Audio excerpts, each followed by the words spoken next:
Hey, this is Stephen Platinum, your friend in wrestling, with my look at Platinum versus, I guess, what ended up being a Saturday night Dynamite. As a show, the end to me, and I've debated with a number of people on this, the Brodie Lee Cody Rhodes match for the TNT Championship and all of the aftermath. I'll say this, there is no middle ground. People either hate it or people love it, which is a reaction I am happy with. I personally, well, we'll get to it. So, obviously, that's what they're promoting, and the finals of the first ever AEW Women's Tag Team Cup Tournament, the Deadly Draw, the finals between the Nightmare Sisters and the team of Ivelisse and Diamante. We're going to get FTR against Private Party. We're going to get Kenny Omega and the Young Bucks versus the Dark Order.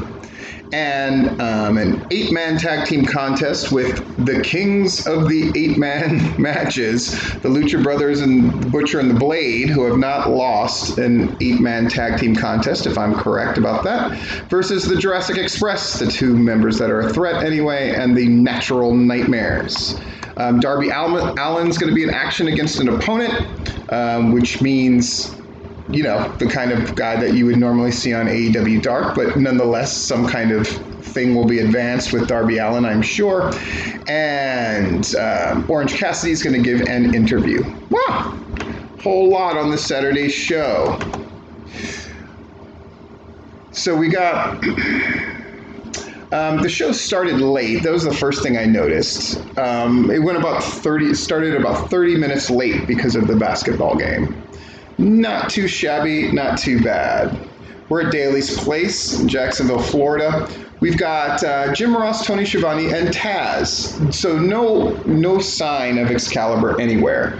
And I noted that Vita Scott has been filling in very well on AEW Dark. I don't know if that is going to continue now that they're through various tapings. I did like that they put Vita Scott in there during the Women's Tag Team Cup Finals. Again, just small little details. I like it. I think Vita Scott continues to improve and do a better and better job. I'm going to have to knock out this Dynamite and Raw and AEW Dark today. I'm going to do it boom, boom, boom. It is what it is. My life is crazy, topsy-turvy, and I get to things as quickly as I can, as you've probably noted. First match, FTR against Private Party. Not a lot to say about this, except Private Party had a big backslide, in my opinion, the last time they wrestled. They had been getting steadily better, less botched moves and that kind of thing, but their last match was a bit of a mess. This one, they're in there with FTR, and it's going really well. And their comeback, in particular, was really good. I love when they were striking and yelling out shots, and the fans in the amphitheater chanting along. Again, it will be fun to see Dynamite with that live crowd again. Obviously, this one, I don't think this one was, but tomorrow nights will be the first one where they have a crowd, you know, at very limited capacity, but nonetheless, real wrestling fans, and that's going to be a really good look. I'm excited about that. So FTR wins, and their finisher looks fantastic. Good match. Obviously, FTR undefeated. The thing for Dynamite, well, now tomorrow, because today's Wednesday, is they're doing this gauntlet thing, which actually I despise gauntlet matches, but the way that they've set it up not only makes sense, I think it opens them up for some really intriguing stories. So, good deal. Moxley's promo, really, really, really good. I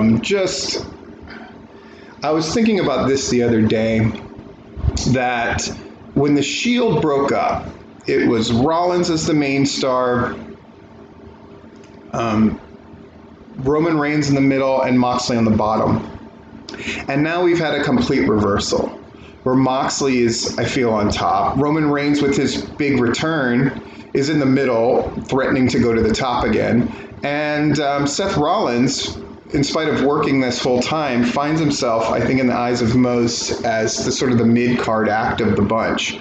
Also, his promos are really painful to listen to, whereas Moxley is taking full advantage of just being able to talk, and the promo he cuts about MJF is really great. So the idea is, you are the future, you are great, but,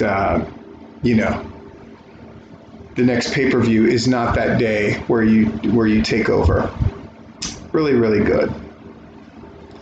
And this sort of mystery thing of like MJF's hiding something, and I'm going to get to the bottom of it. Nice little seed planted there. MJF,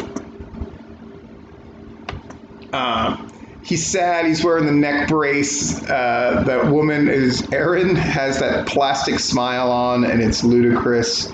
Then we have his attorney speaking, and the attorney does a really good job. It's one of these things where it's funny, but it gets the point across for the serious stuff and building up the match. It's just really good. Now we have the 8-person tag. These kind of matches are always a huge cluster. They don't do anything that crazy on these. We've certainly nothing along the lines of what we saw the last time, Butcher and Blade and the Lucha Brothers were taking on FTR and the Bucks, where they did that crazy diving Canadian destroyer on top of a pile of people and all that stuff. Nothing like that here, but definitely solid work all around. And a bit of a mix-up happens, and Jungle Boy gets a roll-up on, I believe, the Blade and wins, which catches me a little by surprise. The Butcher and Blade and Lucha Brothers start arguing with one another, and out comes Eddie Kingston. I was just wondering, where is that guy? I thought he was signed. Cuts a really great promo, basically forms another faction with these guys. And my first two reactions are, it's a great use of Eddie Kingston, and my second reaction is, oh Lord, another faction. Man, AEW's got him by the ton, don't they? Yes. Britt Baker with Penelope Ford and Kip Sabian. She's really great. Britt Baker, her things are hit and miss, but they always swing for the fences. This one I think hits. This notion of Penelope Ford being bribed into being her partner for a handicap match, since she's allowed to pick the stipulation against Big Swole. So she wants a handicap match, and she wants Penelope Ford on her side. That's the long and short of it. An interview with Orange Cassidy. Orange Cassidy does his thing. Jericho comes out, basically makes the Mimosa Massacre match, or Mimosa Mayhem match. That's the long and short of it. It doesn't really need to go into it that long.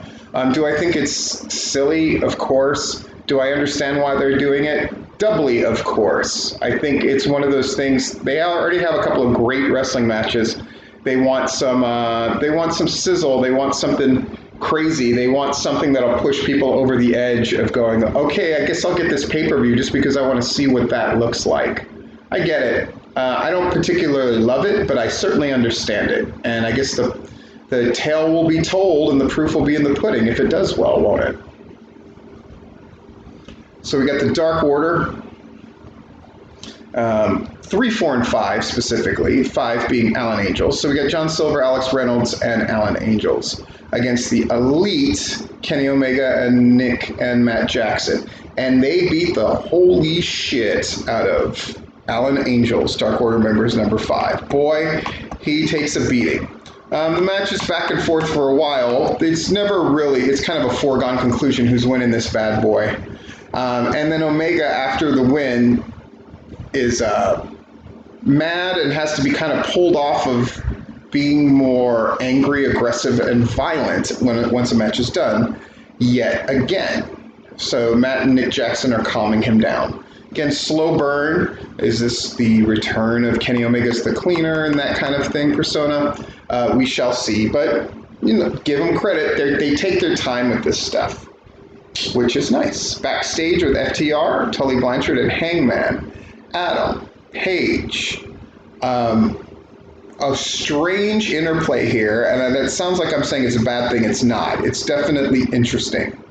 where FTR is basically saying, hey, we're doing this gauntlet thing, but even though we're coming for your title, of course, don't take it personally. And they're playing head games, and Adam Page is kind of caught in the middle of this thing.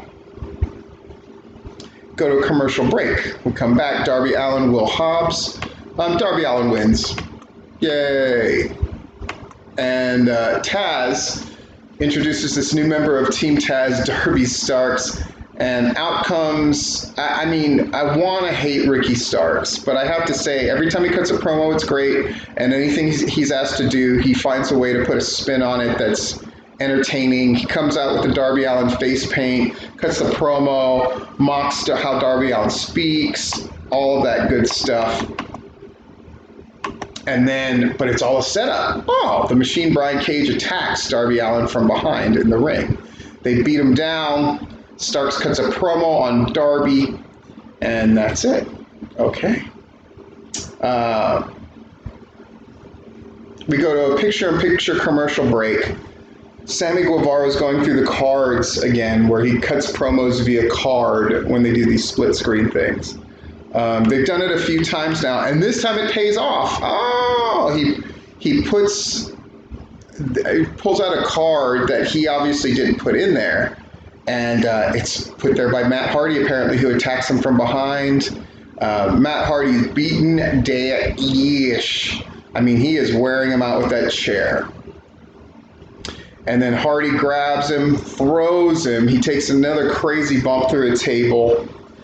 And that's that. All right. And we're setting up, I believe that's one of the matches that's happening this Thursday, is a tables match between Hardy and Sammy Guevara. Which makes sense, right? Now we got the Deadly Draw finals. Nightmare Sisters against Ivelisse and Diamante. We got Shaw Guerrero, daughter of Vicky and Eddie, doing our ring announcing. We got Vita Scott and commentary, which is, I think, really cool. All right. Brandy and Allie, they do their thing in the match. I think putting Ivelisse and Diamante in the finals was a good idea. I think they find they're a nice stabilizing influence for the match to make sure nothing goes too wonky as far as in-ring action goes. Diamante fights her way out of a superplex that was going to be given to her by Allie. Brandy comes in and she's allowed to look good when she's there, right? She hits big spots, and for the most part, it's Allie kind of doing the more difficult things. I think that's smart. I think that works well. Everything goes nuts, right? And in the middle of the fracas, and a whole bunch of stuff happens. Ivelisse scores the pin on Allie, which is a little bit of a shock. They're very happy about it. They get their trophy. They take out their respective nations' flags and talk it up. Unexpected, cool little bit. Now we got our main event.